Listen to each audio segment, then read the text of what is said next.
melting furnaces and casting machines.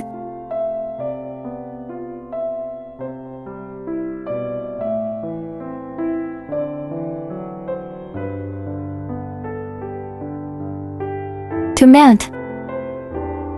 1. Connect the power. 2. Turn on the power switch on the panel. 3. The machine starts to heat up, usually about 30 to 50 minutes, can reach 1205, depending on the material and quantity. 4. Pour the melted item into the mold done. PV, current temperature. SV, maximum temperature. B. To vacuum. 1. Connect the vacuum pump.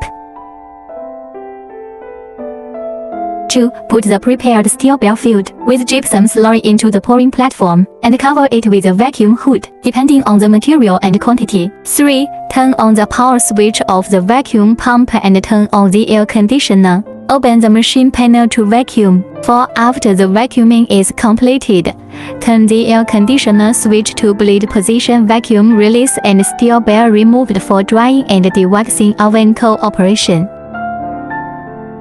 Casting. 1. Connect the vacuum pump P. 2. Put the dried and dewaxed steel ball into the casting chamber. Do not rubber saw M. 3. Turn the air conditioner switch to the pouring room. 4. Pour the molten metal into the mold for casting. 5. Put the crucible back into the furnace and turn off the furnace switch. 6. Turn the AC switch to vacuum release and turn off the power supply after casting.